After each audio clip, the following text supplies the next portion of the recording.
Ito yung Kia Rio. Ayan, na merong papakabit ni sir sa kanyang fog lamp. Yan guys, oh. Ayan, bumili kasi ng customer natin doon sa Shopee. Maganda yung nabili niya. Merong kasamang harness kasi yan guys. Ayan.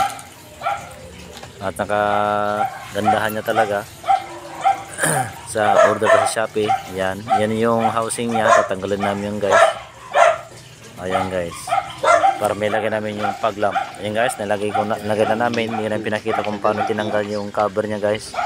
So tinanggal sa blade o cutter. Pwede na sa lagari din guys. Kita ninyo. Yan si Ned. Ako yung naka video. Kitang kita naman ninyo guys. Yan si paring Ned. Ayan o. Ako yung nagtanggal yan guys. Sa kabila na yan guys. Left and right yan guys. Yung fog lamp natin na install. Yan install ko na guys. Na pinakita nyo kung paano install. Kasi mahaba ng video. Okay. Ayan. Bago namin install guys. Sinubukan muna namin kung gagana ba yung fog lamp niya guys. Ayan. Yan si Parinate. Ayan, siya yung nag-on dyan.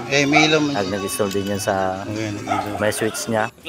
Ayan, ako yung taga-video guys. Ayan, nakikabit na namin guys. Okay na. Okay na. So matungtuwa na ang customer ito guys. Si sir. Ayan o, nandyan na yung listen switch niya. Pero basic na naman guys kasi meron naman tayong guide. Ayan, yung na pinakita sa inyo kasi mahaba na yung video guys.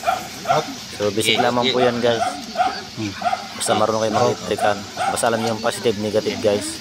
Hindi kayo mawawala dyan guys. Ayan, okay na guys. Kitang kita naman ninyo. Ayan, yan sing Parinid. Ayan, okay na. Maliwanag ng pag-travel niya sir. Meron ng fog lamp, meron pang headlight. Huwag niyong kalimutan mag-subscribe sa aking YouTube channel.